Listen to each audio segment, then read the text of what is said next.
10वीं कक्षा के सभी धुरंधरों हो जाओ तैयार, क्योंकि 2025 के बोर्ड पेपर पर हम करने वाले हैं धुरंधर प्रहार। तो आइए देखते हैं आज का अपना पहला पद्यांश बहुविकल्पी प्रश्न। तो देखते हैं पहला पद्यांश बहुविकल्पी प्रश्न। पहला प्रश्न क्या है? पृथ्वीराज रासो किसकी रचना है? ठीक है, पहला प्रश्न क्या पूछा है कि पृथ्वीराज रासो किसकी रचना है? पहला ऑप्शन क्या है? चंद बरदाई। दूसरा ऑप्शन क्या है? नल सिंह। तीसरा ऑप्शन क्या है? कुतुबन। और चौथा ऑप्शन क्या है? पुकर। तो जो पृथ्वीराज रासो है वो किसकी रचना है? पृथ्वीराज रासो चंद बरदाई की रचना है। किसकी रचना है? चंद बरदाई की। अब देखते हैं दूसरा प्रश्न, बिसल देव रासो किसकी रचना है? ठीक है, क्या पूछा है कि बिसल देव रासो किसकी रचना है? ऑप्शन पहला क्या है? नरपति नाल्ल।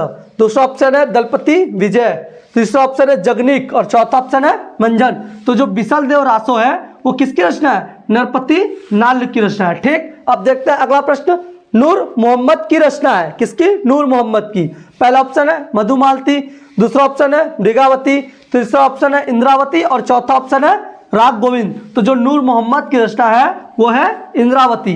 देखते हैं अगला प्रश्न, बीजक के रचनाकार है। किसके?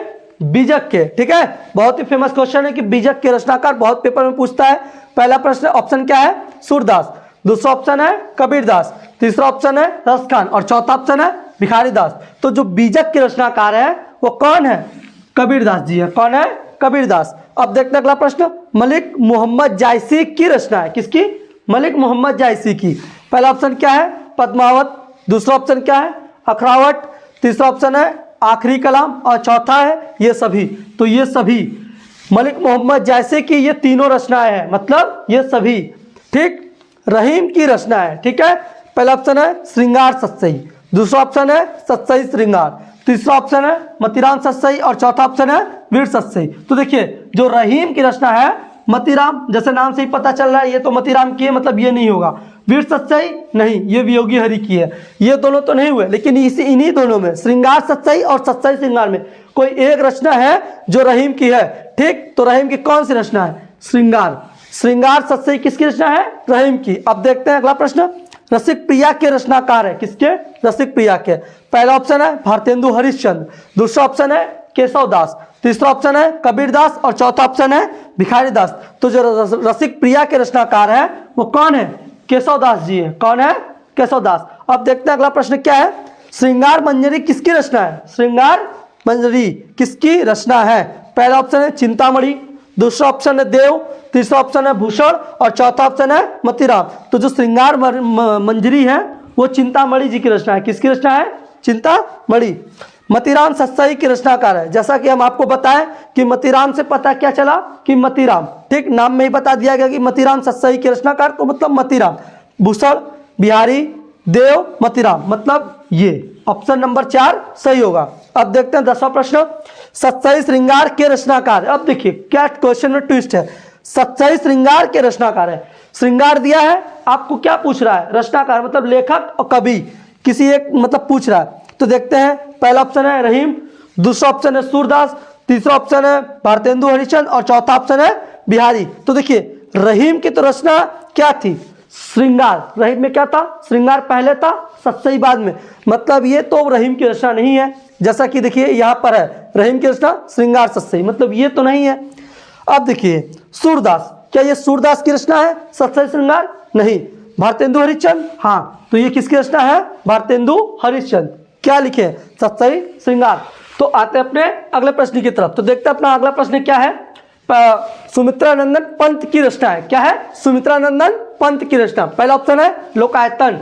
दूसरा ऑप्शन है कमायनी। तीसरा ऑप्शन है कफन और चौथा ऑप्शन है पुष्किरात। जो सुमित्रानंदन पंत की रचना है वो कौन है? लोकायतन है। कमायनी, कमायनी क्या है? जयशंकर प्रसाद का महाकाव्य है। और कफन और पुष्किरात ये दोनों किसके हैं?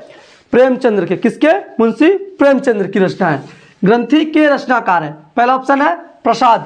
दूसरा ऑप्शन है सुमित्रानंदन पंत। तीसरा ऑप्शन है निराला। चौथा ऑप्शन है महादेवी वर्मा। तो देखिए जो ग्रंथि के रचनाकार हैं वो कौन है? सुमित्रानंदन पंत जी है। अब देखते हैं अगला प्रश्न, महादेवी वर्मा की रचना है। किसकी? महादेवी वर्मा की रचना।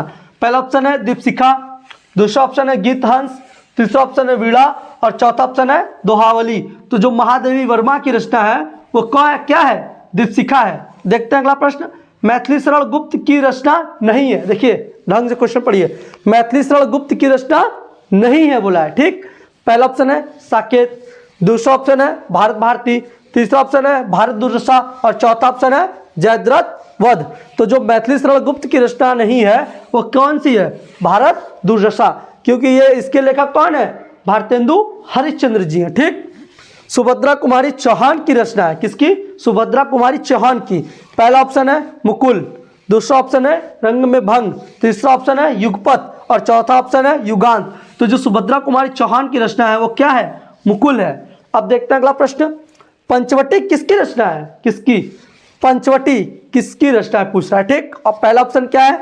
मैथिली शरण गुप्त, दूसरा ऑप्शन है केदारनाथ सिंह, तीसरा ऑप्शन है सुभद्रा कुमारी चौहान और चौथा ऑप्शन है पंत। तो जो ये पंचवटी है वो केदारनाथ सिंह की रचना है। अब देखते हैं अगला प्रश्न, एक पतंग अनंत से, रचना क्या है?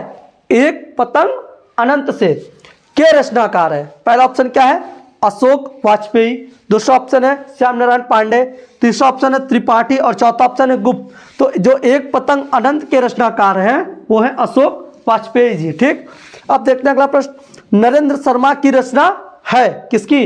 नरेंद्र शर्मा की रचना है। पहला ऑप्शन है कर्णफूल, दूसरा ऑप्शन है फसलें और फूल, तीसरा ऑप्शन है रश्मिबंध और चौथा ऑप्शन है समर्पण।